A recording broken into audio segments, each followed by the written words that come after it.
ሰዎች ማመን አትችሉም ነው የምላችሁ። ያየሁት ነገር በቃ ማመን አልቻልኩም። ኢትዮጵያ ህይወት እጇ ላይ ተነቀሰች። ወይስ ምን ሀገር አለ እያላችሁ አሁን የኛን ሀገር አትበድሏት። የእያንዳንዱ ሰው እድሜ የየእድሜው ሀገር አለው። የእያንዳንዱ ሰው ዘመን የየዘመኑ ሀገር አለው። ጋራንቲ አይሰርቅም። ዶክተር አብይ አይሰርቅም። አምጣ ያለፈላቸው የዶክተር አብይ ዘመዶችን አምጣ። ብዙዎች አትችሉም፣ ገንዘቡም አይገኝም፣ ስራውን መምራት አይሆንላችሁም፣ ይሄን የሚያክል ግዙፍ ነገር ለምን ታስባላችሁ የሚል ምልከታ ያለው እሳቤ ሲያራግቡ ይሰማል። ሰላም በመላው ዓለም የምትገኙ ውዴቱ ቤተሰቦች እንደምናችሁ እንደምን ከረማችሁ? ትኩስ ነገር ከዚህም ከዛም እንደተለመደው ሰዓቴን ጥብቄ እንግዲህ ከች ብዬላችኋለሁ ማለት ነው።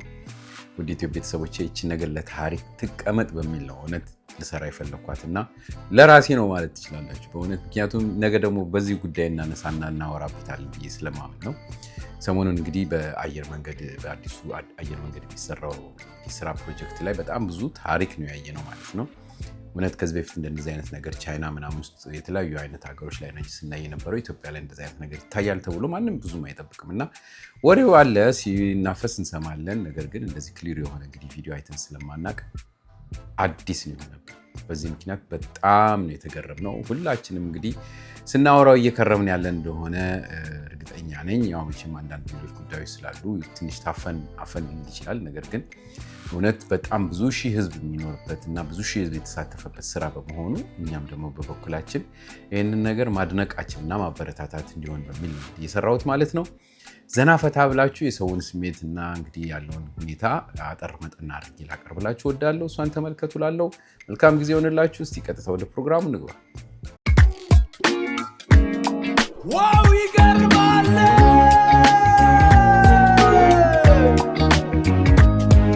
ለእውነተኛና ፈጣን ወቅታዊ ጉዳዮች ትኩስ ነገርን ተከታተሉ።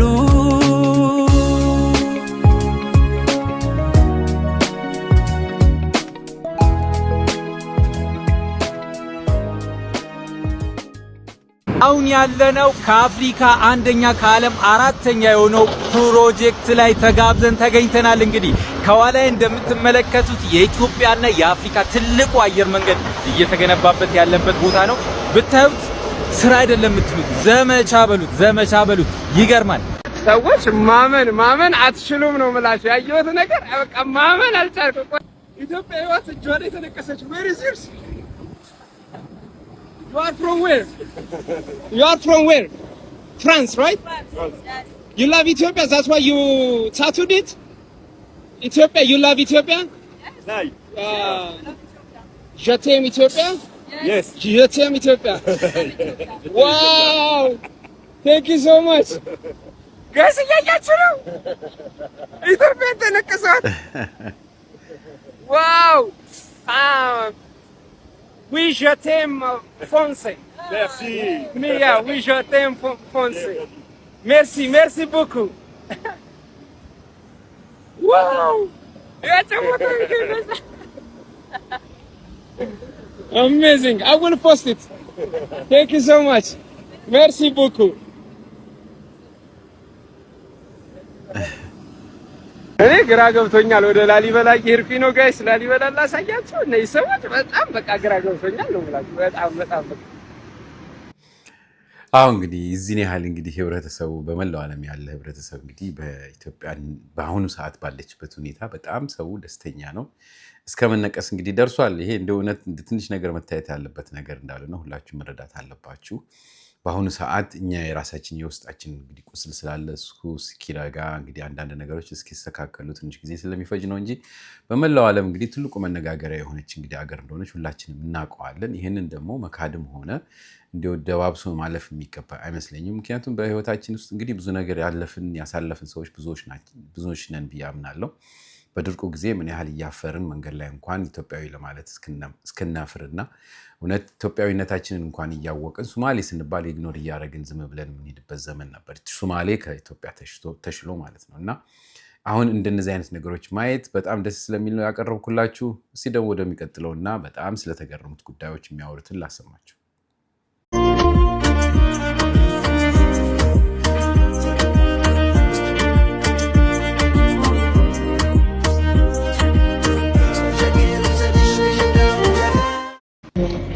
30 ኪሎ ሜትር ራዲየስ ውስጥ 8000 ሰራተኞች 4000 ተሽከርካሪዎች ዴይ ኤንድ ናይት በድሮን አፈሩ ተቆፍሮ የት እንደሚቀመጥ የሚታይበት ፕሮጀክት ከአፍሪካ አንደኛ በኢትዮጵያ ደግሞ ያው ፎርስ ከአፍሪካ አንደኛ ሆኖ ከኢትዮጵያም አንደኛ የሚሆን ተብሎ እየሰማሁት አሁን በፖለቲክስ ወደ ጎን አድርጉት ነው ማለት ነው። ልቤ የሆነ ገባች በቃ ላይ ገባ ደስ ስለሚለኝ ደስ ስለሚለኝ ብሎ ወዲያውኑ አናቴ ቅጭል ያደረገብኝ የሰው ልጅ 30 ኪሎ ሜትር ራዲየስ ውስጥ እንደዚህ አይነት የተናበበ ስራ እየሰራ እናንተ 30 ካሬ በማትሞላ ቢሮ ውስጥ 3 ፎቅ በማትሞላ ህንፃ ላይ ያላችሁ የወረዳ ሰራተኞች ወር ደግሞ ዴይ ቱ ዴይ እናንተ ጋር አገልግሎት ለመምጣት ፈልገው የሚመጣ የመንግስት ሰራተኞች ኢንክሉዲንግ ኢሚግሬሽን ምን ብትረገሙ ነው? ወደ ምን ዕውቀት ያንሳችሁ ነው? እኔ አሁን ድሮ አይ ዋስ ፋይን ይሄኛው ዜና እስካይ ድረስ ማለት ነው በቃ አይ ዋስ ፋይን የተረገምን ስለሆነ ሊሆን ይችላል። ስራ አያምርብንም ማለት ነው እያሰብኩ ነበረ። አንዳንድ ጊዜ ደግሞ ነው አስተዳደሮቹ ቻይናዎች ስለሆኑ ጣሊያኖች ስለሆኑ ባካቸው የሚሳለጠው እንጂ ኦኬ ፋይን 30 ኪሎ ሜትር ራዲየስ ውስጥ ይሄን ነገሮችን ስንተርገር እየታመሱ እየተሰሩ ያለበት ሀገር ላይ እየኖርኩ ከዛም በኋላ ግን ዴይ ቱ ዴይ የምሄድበት ሁኔታ ላይ እንደዚህ አይነት ልምሻ የአእምሮ ልምሻ ስንፍና ማለት ክፋትም አእምሮአችሁ ውስጥ አለ መሰለኝ። እንዴት የሰው ልጅ ፈገግ ያለ ፊት፣ ትክክለኛ አለባበስ፣ ቀልጣፋ ያለ ታይፒንግ፣ ቀልጣፋ ያለ አነባበብና ቀልጣፋ ያለ መናበብ ያቅቷል። ያላገባ ወረቀት ለማውጣት ዴታ አድርጌ አገባለሁ ሪዝሙት እና እየወቀስኳችሁ ነው። እሺ እናንተ ይሄ መንግስት ኃላፊዎች ግማሹ ያኛውን ስልጥ ፍጥን እኛ የምንሄድባችሁ እንደዚህ አይነት ነው። አርሟቸው እንደዛኞቹ ያኛው ይጓተትብን አንፈልግ እንደ ተመስገን እነዚህ አይነት ሰዎች እዛ ላይ ባለመኖራቸው ወር ደግሞ በመኖሩ የሚሰራ ሰው በመኖሩ ነፍሴ ትደሰታለች። እማረው ግን ኢኳል ይማረው ማለት ነው። መሰራት እየተቻለ ነው የምንፋዘዘው። መሰራት እየተቻለ ግማሽ ቀን 2 ቀን 3 ቀን ለአንድ ወረቀት ለአንድ መታወቂያ ለአንድ ፓስፖርት መመላለሳችን ራሳችን ኮስት እንድናደርግ ያልካል። አሁን ተሰብስባችሁ ሄዳችሁ መታወቂያችሁ ተመሳሳይ የመንግስት ሰራተኞች ተብላችሁ ኃላፊዎች ተብላችሁ ከየት ነው የምትመጡት? እንዴት ነው የምታመጡት? ይሄን የምሬን ነው የምትላችሁ። ዜሮ ከፈገግታ ዜሮ፣ ከትህትና ዜሮ፣ ከንቃት ዜሮ፣ ከብቃት ዜሮ፣ ከሶሉሽን ችግር ከመፍታት ዜሮ። ምን እንዴት ነው የምትመረጡት? ተው እዚህ ያስተዛዝበናል። እግዚአብሔር በጣም ነው ተስተካከሉ። እንዴ ሁለት አይነት ነገር ልናይ እንችላለን። በዛ ተሪስተን ሳንጨርስ በዚህ የምናርበት ምክንያት የለም። ስትሪክት ይናገራሉ። በተለይ ባነሰ ይሄ ቀን ለቀን የምንሄድባቸው ወረዳ፣ ክፍለ ከተማ፣ እንትን አስተዳደር፣ ውሃ ልማት፣ መብራት ምናምን የሚባሉ ኃላፊዎችን በጣም መልካም የሆኑና ሰዓት የራሳችሁ ሰዎች እንዳላችሁ አውቃለሁ። እናንተ ላመሰግናችሁ ስላልመጣሁ አሁን ይሄኛው እዚህ ውስጥ አብራችሁ አልተወቀጣችሁም። እሺ እያንዳንድሽ ታውቂያለሽ፣ ማን እንደሆነሽ ታውቂያለሽ። አይሰነፍም። ይሄን ሰምታችሁ ከኛ እኩል ዜና ሰምታችሁ ጠዋት መስሪያ ቤት ስትሄዱ እና 4 ሰዓት ላይ ምሳቃችሁን አውጥታችሁ በሻይ በልታችሁ እዛ ቢሮ ውስጥ ከዛ ወጣችሁን ሳትጣጣቡ ድጋሚ ደግሞ የኔ ስም በኪቦርድ ታይፕ ለማድረግ ናኦል ኤንኤኦኤል እንደገና እንደዚህ ሰርቻ ልግምተኝነት ነው። በነገራችን ላይ ያስቀጣል እኮ በህግ እኮ ያስቀጣችኋል። ግን የህጉን ዛሬ አይደለም ማውራው። እኛ ተቃጠልን። ባትችሉ አይነሳን የሚችሉ ማህበረሰቦች የሚችሉ ዜጎች ያሉበት ሀገር ላይ እንደው እንኳን እያየው ስለሆነ ሙቭ ሂዱ። ብቃት ያላቸው ሰዎች ይምጡ። እንፈሩ በቃ እናንተ እግዚአብሔርናንተ በደብዳቤ ተጽፎን አንድ ወር ነው ማስጠንቀቂያ መጻፍ የሚጠበቅባችሁ። አይ ከስራ አለቀ ስለሆነ ብቃት ስለሌለ ማለት የፈለጋችሁት ምክንያት ውጭ ሀገር ሄዱ በግን ሂዱ። በቃ እንደዚህ ነው ይሄ ነው ብላችሁ ብቃት ያላቸው ሰዎች መልምሩ መልማዮችን። እሺ ሐቁን ልንገራችሁ አይደለ? ይሄ ኮሜንት ላይ መጣችሁ በፖለቲካ ነው የሚመራረጡት፣ በዘመን ነው የሚመራረጡት፣ በእንትን ነው የሚመራረጡት። እንዴትም ተመራረጡ የሚሰራው ሰው አምጡ። ይሄ ሐቁ የመጀመሪያ ፍላጎቴ ማንንም ይሰራው ከግብፅም አምጡ፣ ከኤርትራም አምጡ፣ ከሱዳንም አምጡ። ስራውን የሚያከብር ፈጣን ሰራተኛ አውቄ ነው ከነሱ አጣምጡ፣ ከሀገሬ ሰዎች አምጡ። ግን ፈጣን ሰራተኛ የነቃ ሰራተኛ ወይ አስከን ቤዚክ ሚኒመም የሆነች ነገር የምጠይቃችሁ ተው። ድሮውንም ተውት፣ ካሜራውንም ተውት። መሰረታዊ የእውቀት ደረጃ ያለው ሰው አንድን ሰው ለማስተናገድ የክህሎቱን ይሄ ቅልጥፍና ቴክኒካል ነገሮችን እየተማረ እንደው እሺ ይለምዳል። ሰውኛ ባህል፣ ትህትና፣ ፈገግታ፣ አዳማጭነት፣ ሩሩነት ወዘተ የመሳሰሉትን የተላበሰ ሰራተኛ አምጡ። በቃ አሁን እንናደዳለን። ያንን እያየን ደግሞ ቻናል ስንቀይር ተው ቻናል መቀየር ቲቪ ላይ ያኛን አይቼ ጠዋት 2 ሰዓት ተኩል እዛ ስመጣ 4 ሰዓት ድረስ የሚያስቀምጥ የማናጀር አንፈልግም። 3800 እስከ 4000 የሚጠጋ ማሽነሪስና መኪናዎች ይንቀሳቀሳሉ። ትንሽ ከተማ ማለት ነው እንቅስቃሴው። በ30 ኪሎ ሜትር ራዲየስ ውስጥ ነው ይሄ ስራ የሚሰራው። እዚህ ቦታ በቀን 650 ሺህ በላይ ሊትር ነዳጅ በየቀኑ እንመግባለን ማሽኖቹ። በ10 ቀን ውስጥ ከ6.5 እስከ 7 ሚሊዮን ሊትር ነዳጅ ለዚህ ቦታ ብቻ ይቀርባል። ነዳጁን ማቅረብ፣ ማሽነሪ ማቅረብ፣ መኪናዎች ማቅረብ፣ ይሄን መኪና መተማመስ ማኔጅ ማድረግ ደግሞ ሲስተም ይፈልጋል። እንደሰማችሁት ነው። በእውነት እንደዛ አይነት የስራ ፍላጎት ያለው ተነሳሽነት ያለው ህብረተሰብ በእውነት መገኘት እንዳለበት መፈለግ እንዳለበት ነው ይሄ ነገር የሚያሳየን። እዚህ ቦታ ላይ የሚሰሩ እንግዲህ መኪናዎች በተለይ በጣም የሚገርመው 24 ሰዓት እንደሚሰሩ ነው እየተነገረ ያለውና the whole day እየበረሩ አበራራቸው ራሱ ይታያል እና በጣም የሚገርም አይነት እንቅስቃሴ እንዳለ ይታያል። ይሄ ሁሉ እንግዲህ ዝም ብሎ በሮቦት ሳይሆን እንግዲህ በህብረተሰቡ ራሱ እንግዲህ በስሜት ገብቶ እየሰራ ያለም ህብረተሰብ እንዳለ ነው የሚያሳየውና ይሄ ሰየው የሚያስብል ስለሆነ ነው እንግዲህ እንደዚህ አይነት ነገር ላቀርብላችሁ የፈለኩት። በእውነት በስልጣኑም አካባቢ ሁላችንም እናውቃለን። አንዱ ጠንካራ ቢሆን ሌላው ደግሞ ደካማ እንደሚሆን ይታወቃል እና እኚህ ጠቅላይ ሚኒስትሩ በእውነት ብዙ ችግርም የሚገጥመው ያው እንደሱ አይነት መሰል ሰዎች ስለሌሉ፣ ነገር ግን ይኸው እንደዚህ እየዞረ እየተከታተለ ስለሆነ በ2 ዓመት ውስጥ ማለቅ አለበት ብሏል። ጥርሱን ነክሷል። በእርግጠኝነት እንግዲህ እንደሚሳካለት እርግጠኛ ነኝ። ያው እንግዲህ ያው ምን ይባላል የሚታየው ነገርና ሌላ አካባቢ ያለው አንድ ባለመሆኑ እይታ ብዙ የሚፈልግ ጉዳዮች እንዳሉ ቢታወቅም ያበርታቸው ነው የሚባለው። ሌላ ምንም ነገር አይባልም። እስቲ አንድ ደግሞ ልክ እንደዚህ መሰል አንድ ልጨምርላችሁ።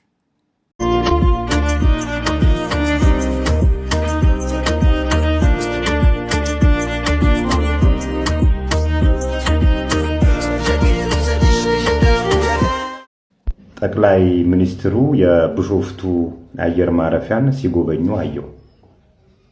8000 ሰራተኞች፣ 4000 ሄቪና ዳም ትራኮች በድሮን 24 ሰዓት በ30 ኪሎ ሜትር ሬዲየስ ውስጥ ይቆጣጠሯቸዋል። 24 ሰዓት በ30 ኪሎ ሜትር ሬዲየስ ውስጥ እነዚህ 8000 ሰራተኞች ድራይቨሮችና ኦፕሬተሮች ናቸው። ሰፖርቲንግ ስታፉን አይጨምርም። ሂውመን ሪሶርስ ማኔጅመንቱ አለ፣ ካምፕ አድሚኑ አለ፣ ኢንጂነሪንግ ኦፊስ አለ፣ ላቦራቶሪው፣ ሰርቬይንጉ፣ ካሽ ፍሎ፣ ዌራውሱ፣ ሜንቴናንስ ቲሙን ሳይጨምር እኮ ነው። ኢንክሉዲንግ ተቆጣጣሪዎችን ሳይጨምር 8000ውን ማለት ነው።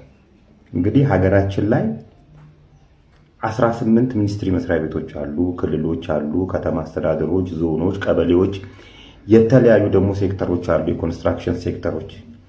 ይሄንን ስታዩ ግን ምን ተሰማችሁ? ለእንደነዚህ ስራዎች ኃላፊነት ተሰጥቷችሁ ነጭ ሸሚዝ በቀይ ከረባት ቦርጫችሁ ላይ ጣል አድርጋችሁ እውነት ኃላፊነት የተሰጣችሁን መስሪያ ቤት እየመራችሁት ነው? እየነዳችሁት ነው? ምንድነው የምትሰሩትስ?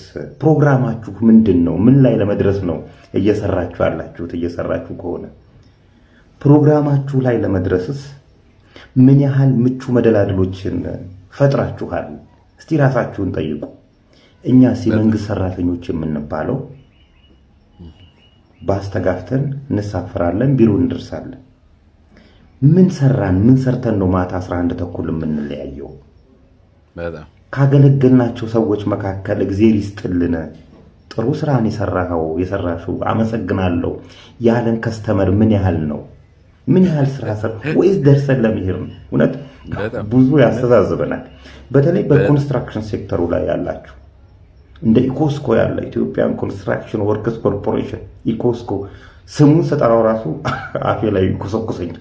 ኢኮስኮ የኢኮስኮ ፍጥነት፣ የስራ ፍጥነት ልነግራችሁ አልችልም።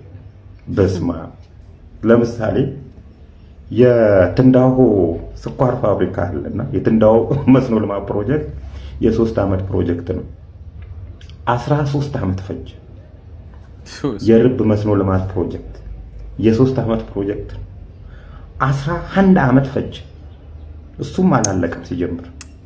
የመገጭ መስኖ ልማት ፕሮጀክት 18 ዓመት ፈጅቶ ሳይጨርሰው ለቆ ወጣ። 18 ዓመት እነዚህ ሲያንቦጫርቁ የነበሩ ኃላፊዎች የሀገርን ሀብት የሀገርን ሰራተኛ ጊዜ ይሄን ያህል አበላሽተው ተሽረው ወይም ተቀይረው ሌላ መስሪያ ቤት ደግሞ ይመራሉ። ጠቅላይ ሚኒስትሩም ለሌላ ጊዜ እንደዚህ አይነት ፕሮጀክቶች ላይ ሲሄዱ ቢያንስ እርስዎ የሾሟቸውን 18ቱ ሚኒስትሪ መስሪያ ቤቶች ኃላፊዎች ቢያስጎበኟቸውና ቢሏቸው መልካም ይመስለኛል። ይህ የቢሾፍቱ ኤርፖርት ስራ በጣም ግዙፍ ነው። ለኢትዮጵያውያን ትልቅ ክብር ነው። ብዙዎች አትችሉም፣ ገንዘቡም አይገኝም፣ ስራውን መምራት አይሆንላችሁም፣ ይሄን የሚያክል ግዙፍ ነገር ለምን ታስባላችሁ የሚል ምልከታ ያለው እሳቤ ሲያራግቡ ይሰማል። እውነታቸውን ነው። ከነሱ አንፃር አይገባንም። እኛ ደግሞ እንችላለን፣ ይገባናል፣ የሚመጥነን ትልቅ ነገር ነው እያልን ነው። ማን እንደሚያሸንፍ ጊዜው ሲደርስ እናያለን። ይሄ ኤርፖርት ከዚህ ቀደም እንደነበረው ፕሮጀክት አይደለም። በከፍተኛ ክትትል የሚመራ ነው። ባልነው ጊዜ እንጨርሰዋለን። የሚገጥሙ ፈተናዎች በጣም ብዙ ናቸው። እነዚያን ፈተናዎች በቅርበት እየፈታን ፕሮጀክቱን በማሳካት ኢትዮጵያ ብቻ አይደለችም፣ አፍሪካ ማሳካት እንደምትችል ማሰብ፣ ማቀድ፣ መስራት እንደምትችል ለዓለም የምናሳይበት አፍሪካን የምናነቃቃበት ግዙፍ ስራ ነው። እንግዲህ ሁላችንም በእድሜያችን እንደዚህ አይነት እንግዲህ ነገሮች አይተናል። በእውነት በተለይ አሁን እንግዲህ አዎንታ እንደተናገረው ፕሮጀክቶች ይጀመራሉ፣ ሳያልቁ የተለያዩ አይነት ኮንትራክተሮች እንግዲህ ሲቀያየሩበት ሁሉ የምናይበት ታሪክ አለ። አንድ ነገር ሲጀመር ለመብላት እንጂ በጠቅላላ ህብረተሰቡ ወደዛ ስራ ላይ መሄድ የሚፈልገው ያው ስራውን ጨርሶ ለመከታተል አይደለም ወይም ለማስመረቅ አይደለም። በተለይ እንደዚህ ስል ሰራተኛው የታች ያለው ሰራተኛ አይደለም። ታች ያለው ሰራተኛ ተቀጥሮ ስለሚሰራ ብዙ ነገር አይልም። ግን በኃላፊነት ደረጃ የሚቀመጠው ህብረተሰብ በምንም ተአምር በጣም የሚያሳዝነው ቤቱ ይሞቃል፣ ቤቱን መኪናውን ይቀይራል፣ ቤት ቦታ ይቀያይራል ምናምን። ነገር ግን እዚህ ጋር የተሰጠውን ኃላፊነት ዜሮ የሚያስገባ ብዙ ስላለ በዚህ ሰዓት እነዚህ ሰዎች እንግዲህ የሚወቀሱበትና የሚታዘቡበት እንግዲህ ጉዳይ ነው ማለት ነው። በነገራችን ላይ 30 ኪሎ ሜትር ማለት እንዲሁ ሬዲየሱን ስታስቡት አሁን በአዲስ አበባ ከሀያት ከምስራቅ ሀያት ወደ ምዕራብ ብንሄድ እስከ አየር ጤና ምናምን ያህል ማለት ነው። እንዲህ ዝም ብሎ ትንሽ ቦታ ማለት አይደለም። ከሀያት እስከ መገናኛ እንኳን 7 ነች። ስለዚህ እያልን ስንሄድ እስከ አየር ጤና ድረስ እንደርሳለን። በጣም ሰፊ የሆነ ቦታ ላይ እንደሆነና እንግዲህ በዛ እንኳን በምላችሁ ሰው ቦታ ላይ እንኳን ስንት ሚሊዮን ኢትዮጵያውያን እንደሚኖሩ እንግዲህ አዲስ አበባ ላይ እናውቃለን ማለት ነው። ስለዚህ እንደ ትንሽ ነገር የሚባል ነገር አይደለም። እነዚህ አሁን የሚጠሩ ሰዎች ራሳቸው ትዝብት ውስጥ የሚያስገባና እስከ መቼ ነው ደግሞ እንግዲህ ጠቅላይ ሚኒስቴሩ አንድ ፕሮጀክት በተጀመረ ቁጥር በየቀኑ ስለዛ ጉዳይ እየተከታተለ የሚያስጨርሰው የሚለው ነገር ደግሞ ሌላ ከባዱ ነገር ነው። እሱስ ባይኖር እንዴት ነው የኢትዮጵያ የምትሆነው እስከ መጨረሻ? እውነት እነዚህ በአንድ ጠቅላይ ሚኒስትር ብቻ የሚጎተት ሚኒስቴሮች ነው የሚኖሩን የሚለው ነገር በጣም አጠያቂ እንደሆነ ሁላችሁም መረዳት የምትችሉት ነገር ይመስለኛል። አክቲቪስቶች ሳይቀሩ ነው እንግዲህ በዚህ ጉዳይ ላይ በጣም እየተነጋገሩ ያሉት። ምክንያቱም ጠቅላይ ሚኒስቴሩ ይሰራል፣ መስራቱ ደግሞ እርግጥ ነው። ይህን ነገር መካድ የለብንም። አሁን ችግር ያለብን ሌሎቹ ላይ ነው የሚለው ነገር ክሊሩ እየሆነ እየወጣ ነው ያለው ማለት ነው። እስቲ ስለነሱ ትንሽ ላሰማችሁ።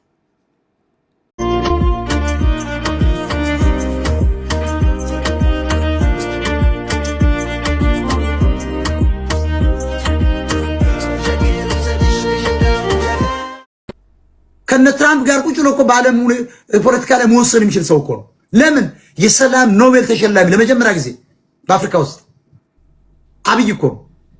ቀላል ስልጣን እንትን ሽልማት ቀላል ፕራይዝ እንዳይመስል 1.5 ቢሊዮን ህዝብ ነው ያየው። እዚያ ስንት አልኩ? ኢትዮጵያን ያያት ስንት ነው ያለም ህዝብ? በአብይ አህመድ ወንበዴም ገዳዩን አይ ላቭ ዛት። ለምን በለኝ 1.5 ቢሊዮን የዓለም ህዝብ ያችን ሀገር በቴሌቪዥን መስኮት ተመልክቷታል። ማነች ኢትዮጵያ ተብሎ ማለት ነው። ሃው ይሄ ሰውዬ እንዴት ሰላም ኖቤል ፒስ ፕራይስ እንዴት አገኘ? 1.5 ቢሊዮን ሚሊዮን አላልኩም ቢሊዮን የዓለም ህዝብ ኢትዮጵያን ጎብኝቷታል በአብይ አህመድ ምክንያት። ያኮ ትልቅ ስጦታ ነው። ያኮ ትልቅ ጸጋው ነበር። ጋራንቲ አይሰርቅም። ዶክተር አብይ አይሰርቅም። አምጣ አምጣ ያለፈላቸው የዶክተር አብይ ዘመዶችን አምጣ አምጣ። ዶክተር አብይ በሌላ በፈለግከው ክሰሰው አይሰርቅ። የሌሎቹ ዘመድ አዝማዶቻቸውን ማየት፣ የሌሎቹ ባለስልጣናት ዘመዶቻቸውን ይት። ሚስቱ እስካሁን ቸርች ነው መዝሙር ነው የምታወሩ። እስካሁን የዶክተር አብይ ሚስት መዝሙር ስታወጣ ነው የምታየው። ምንም ሌላ ነገር የለም። ስለዚህ ያለ ተግባባን። ስለዚህ ቼኑን ዶክተር አብይ እሱ ላይ ነው መስራት ያለበት። እውነቱን ልንገርህ እኔ አሩን ነው መጥላት ያልቻልኩት ሰው ጥላው ብትለኝ የማልችለው ዶክተር አብይ መጥላት አልችልም። የማይመቹኝ ነገሮች አሉ፣ ግን የእኛ እድሜ በእኛ እድሜ ጠቅላይ ሚኒስትር መሆን ከምንም በላይ እኮ ብቃት ይመስለኝ። በፈለግከው አድርገህ ጠቅላይ ሚኒስትር መሆን እንደ ቀልድ ማን ነው የሚያየው? አካን ላይ እኔ መዋሸት እችላለሁ እኮ ጠለዋለሁ ብዬ ምናምን እንድወደድ ማሽቃበጥ እችላለሁ። ፊክስ ማድረግ የምንችለው ነገር አለ ብዬ ግን አስባለሁ። ፊክስ የሚደረግ ነገር ይኖራል። የስ አለ። ወጣት ነው። በበጎች መካከል የበግ ለምድ ለብሰ የምትኖር ተኩላ የበጉ ባለቤት በግ ብሎ ሳሸጥ ታርደ ሳትበላ ራስህን ግለጥ፣ ራስህን አድን ማስመሰሉን ጥለህ ኋላ እንዳትበላ እበላለሁ ብለህ። ሕልም አይቼ ማታ ሀገሬ ሲያልፍላት አዋቂ ቤት ሄድኩ ጠዋት ላስፈታላት። ከአዋቂው ቤት ስደርስ ወልጋዳ ኩርሲ ላይ ያስቀመጡኝና ከፊት ለፊታቸው በልተናገር አሉ። ኮስተርተር እንዳሉ ባልፈቱት ፊታቸው የዋዛ አይደለው። እኔስ ምን ፈርቼ መቀደድ ጀመርኩ በህልሜ ኮርቼ። እንዲህ ይመስለኛል ሀገሬ ኢትዮጵያ የዘራችው ሁሉ እጥፍ ሲበቅልላት፣ እንግሊዝ አልፎ አልፎ ጀርመንም አልፎ አልፎ ብድር ሲለምኗት፣ እንዲህም ይመስለኛል አሜሪካም ቸግሯት ያ ሁሉ ትቢቷ ኃያልነት ክዷት ወደምዬ ኢትዮጵያ እጇን ስትዘረጋ ሀገሬን በቁጣ ከአሜሪካ ምድር ላይ ግብረ ሰዶም አጥፊ፣ እርዳታ ከፈለግሽ ቤተ እምነት አስፋፊ፣ ካልሆነ አታገኝም የስንዴ ረጋት ትላለች ሀገሬ ብዬ ቀና ሁና በህልሜ ትርክት መሃል አዋቂው ሳያቸው ብሎ ይሰሙኛል ህልሜ መስጧቸው።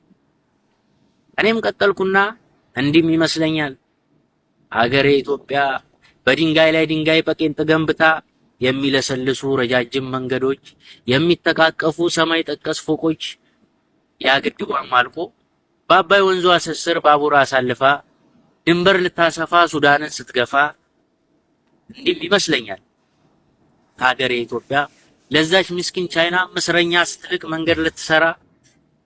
እንዲህም ይመስለኛል ሀገሬ ኢትዮጵያ በየመንገዱ ላይ ልክ እንደ ሚኒሻ ሚሳኤል አቁማ በየክልሉ ላይ ኒውክሌር ስታብላላ፣ ኪም ጆንግ እና ፑቲን ወኔያቸው ሲነጠቅ መንቦቅቦቅ ሲያበዙ፣ ለምዬ ኢትዮጵያ ምን ልታዘዝ ብለው ጎንበስ ቀና ሲሉ፣ ያኔ ከልሜ ነቃው ብዬ ቀና እንዳልኩ አዋቂው አይተውኝ ቀጥ ብለው ሳሉ። ስቀው ሲጨርሱ ፈገግ እያሉልኝ ሰማኛ አንተ ወጣት በህልም ማ ነበር ሀገሬን የመራት ብለው ሲጠይቁኝ ያንን ሁሉ ህልሜን ቅዠት አደረጉ። ቅዠት።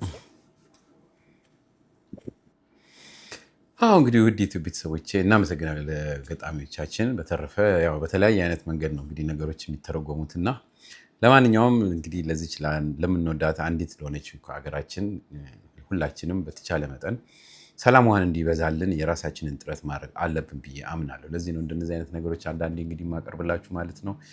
ያው ሰው ደግሞ እንደዚህ አይነት ነገር ሲቀርብለት ቶሎ ብሎ መተርጎም ይፈልጋል። ወደ ሌላ ወደ አንድ ወገን ወደዚህ ያወዛውዙኛል። ቢያወዛውዙኝም እንግዲህ እኔ አንድ ኢትዮጵያን ብዬ ነው የምሰራውና በጎ የሆነ ነገር ማሳየት ለማንም ህብረተሰብ መጠናከሪያ ይሆናል ብዬ ስለማምን ነው። የራሳችሁን ኮሜንት ስጡበት። በተረፈ በሚቀጥለው ጊዜ እስከምንገናኝ ደህና ሁኑ። እንደለመድኩት እንግዲህ እንደምለው ኮሜንት፣ ላይክ፣ አዲስ ሆናችሁ ደግሞ ሰብስክራይብ አድርጉልኝ እላለሁ። አንድ ነገር ጠብል አድርግላችሁ በጣም ምርጥ የሆነ ሰው ነው ስለምወደው ነው የዚህን ነገር የማቀርብላችሁ። እስቲ እናዳምጠው። እሺ እንዴት ናችሁ? ዛሬ እንግዲህ ተራው የኢትዮጵያ ህዝብ ነው። የኢትዮጵያ ህዝብ እስኪ ናስማኝ፣ መቼም ብሰማም ባሰማም ናስማኝ። ይህን ሜሴጅ አይቼ በጣም ነው ያዘንኩት። ወደዳችሁም ጠላችሁም ግን እውነቱ ይሄ ነው። እሺ አሁን ብዙዎቻችሁ ወይ ካድሬ አቧሬም በሉ አይ ዶንት ኬር አያገባኝም። በዚህ አጋጣሚ እኔ የሚሰማኝን የምናገረው ድምፃዊ አይደለሁም። ህዝብ ቀለብ አይሰፍርልኝም። አኮረፍ ካላኮረፍክ ግን የሚያዋጣህና ወደፊት የተሻለች ሀገር ማየት ካለብህ ሁሌ አሻግረ የነጭ ሀገር እያየ ከምታንጋጥጥ እውነቱ ይሄ ነው። አሁን እነግርሃለሁ። ተዘጋጀ የኢትዮጵያ ህዝብ። እቺ ጽሁፍ በጣም ነው ውስጤን የነካችኝ። እውነቱ ግን ይሄ ነው። እነግራችኋለሁ። እኔ ለዶክተር አብይ አግዤም አይደለም ለሱም ወግኜም አይደለም። እንዳልኳችሁ ነው። ቀለብ አሰፍሩልኝም። ዘፋኝ አይደለሁም። ኮንሰርት ላይ መጣህ ቀረብ ያልጨነቅ ተረዳዳን አይደል? ግን እውነቱን እነግራችኋለሁ። ምን ይላል ይሄ ቴክስት? ሁሌ ሳየው ምሳ ስበላ ፍርፋሪ የሚጠብቅ በሩ ላይ የሚቆም ልጅ ያስታውሰኛል ይላል። እቺ አስተሳሰብ የማጆሪቲያችሁ ናችሁ። አሁን የመጣ ሳይሆን ሲወርድ ሲዋረድ የመጣ። ለምሳሌ እዚህ ፊት ለፊት የምታዩት የእንግሊዙ ጠቅላይ ሚኒስቴር ነው። በዚህ አጋጣሚ ወገኖቼ አንድ ነገር ልንገራችሁ። እኛ ሀገር እሺ መንግስት የመንግስት አሁን እኔ እየነገርኳችሁ ያላችሁት እንደ መንግስት ነው። ጭንቅላታችሁ እንዲሰፋ ነው። ጀስት ሄዳችሁ ብልጽግናን ደግፉ እያልኩ አይደለም፣ ግን ጭንቅላታችሁ ሲሰፋ ነው አንደርስታንዲንግ የሚኖራችሁ። እሺ እዚህ ጋር ሁለት አይነት ሰው ታያላችሁ። አንድ የእንግሊዝ ሀገር ጠቅላይ ሚኒስቴርና አንድ የኢትዮጵያ ጠቅላይ ሚኒስቴር። የእንግሊዙ ጠቅላይ ሚኒስቴር ዜጎቹ በራሳቸው ጊዜ ተነስተው ሪሰርችና ምርምር አድርገው ታንክ፣ አውሮፕላን፣ የእርሻ መሳሪያ ዩኔሚት የተለያዩ ቴክኖሎጂዎች የሚሰሩ ህዝብ የሚመራ ጠቅላይ ሚኒስቴር ነው። አሁን የስራ ቅለትና ክብደቱን ነው የምነግራችሁ። ዶክተር አብይ ደግሞ ከዳቦ እስከ ጦር መሳሪያ ከዳቦ እስከ ጦር መሳሪያ ኢትዮጵያ ውስጥ መንግስት ወዶ ይመስላችኋል ሁሉን ነገር ለመያዝ የሚሯሯጠው? ያን ነገር ተክቶ የሚሰራ ኃይል የለም፣ አስተሳሰብ የለም፣ ጭንቅላት የለም። እሺ ይሄንን በጭንቅላታችሁ ያዙ። በፊትም የነበረው አሁንም ያለው ወደፊትም የሚመጣው በዚህ መንገድ ከሄድን ከዚህ የተለየ አስተሳሰብ አይመጣም። ለምሳሌ ይሄን በምሳሌ ላስረዳ። ከአራት ቀን በፊት ዱባይ ላይ ኤር ሾው ተደርጓል። ብዙዎቻችሁ ላታውቁ ትችላላችሁ። በዛ ቦታ ላይ ከተለያየ ሀገር የመጡ የተለያዩ ቴክኖሎጂዎችን ለሽያጭ የሚያቀርቡ የግል ፕራይቬት ካምፓኒስ፣ ልብ በሉ እዚህ ጋር ምንድነው ፕራይቬት ካምፓኒስ ማለት? እናንተ ፕራይቬት ካምፓኒ ሲባል የምታውቁት ቀስተ ደመና ፍራሽ ፋብሪካ ወይንም ሌላ የምድጃ ፋብሪካ ምናምን ነው። በዓለም ላይ የምታዩቸው እያንዳንዱ የቴክኖሎጂ ውጤቶች በግለሰቦች ወይንም በሊትድ ካምፓኒስ ሊሚትድ ካምፓኒስ ወይንም በተለያየ ግሩፖች የሚሰሩ ናቸው። መንግስት እንደዚህ አይነት ጉዳይ ውስጥ አይገባም። የመንግስት ዋና ግዴታ ምንድነው ታውቃላችሁ? ግብር መሰብሰብ ብቻ ነው። እሺ እዚህ ጋር ሁለት አይነት የሥራ ጫና ታያላችሁ። የእንግሊዙ ጠቅላይ ሚኒስትር ህዝቡ ምን ይበላ ይሆን ብሎ አያስብም። ለምን?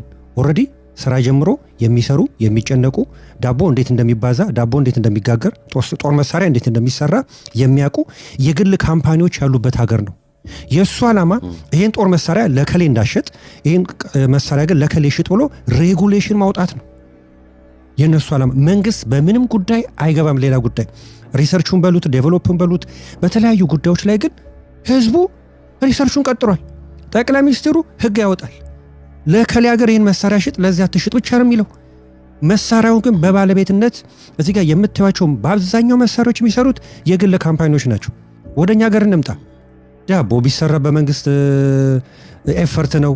የተለያዩ የምናያቸው እየዳከሩ ያሉት የተለያዩ ነገሮች የሚሰራው በመንግስት ነው። ቅድም እንዳልኳቸው ነው። መንግስቴን ለማድረግ የፈለገው ወዶ ነው ፈቅዶ ነው አይደለም። ለምን? ያንን ተክቶ የሚሰራ ዜጋ ገና ኢትዮጵያ አልወለደችም። እሺ ማን ይወለደው ይህን ዜጋ? 120 ሚሊዮን 130 ሚሊዮን ገብተናል አይደል? በአሁኑ ሰዓት እንደ ህዝብ አለን፣ እንደ አዋቂ እንደ ተመራማሪ ግን የለንም። አንዱ የሆነ ነገር መጥቶ ሲባል ፈላስፋ የሚል ስም ሰጡታላችሁ። ከዛ ትንሽ ቆይተው ነጮቹ ያውቃሉ ያን ሰው ያለውን ዓላማና ፐርፎርማንስ። ትንሽ ቆይቶ ከዛ ጋር ሲጠፋ ታውታላችሁ። ገለውት አይደለም ይወስዱታል።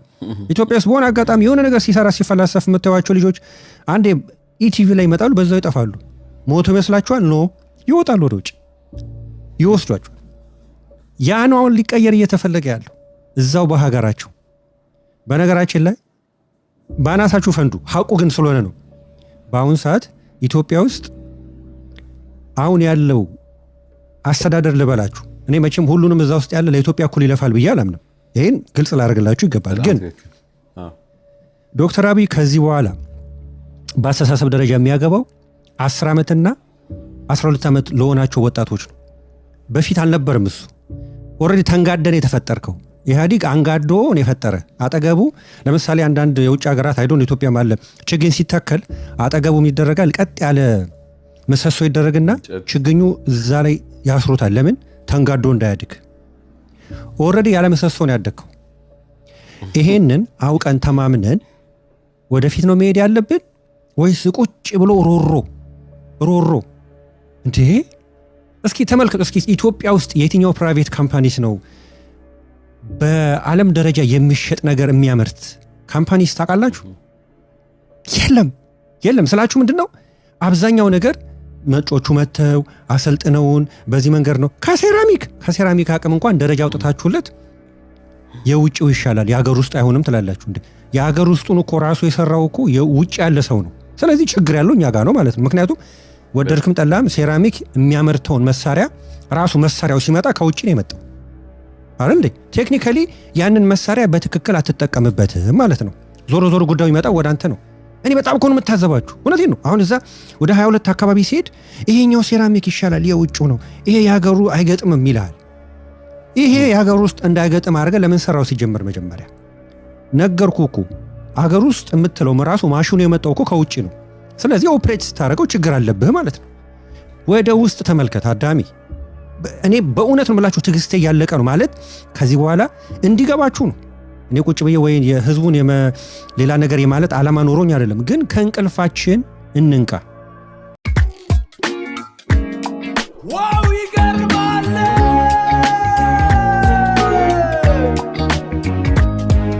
ለእውነተኛና ፈጣን ወቅታዊ ጉዳዮች ትኩስ ነገርን ተከታተሉ።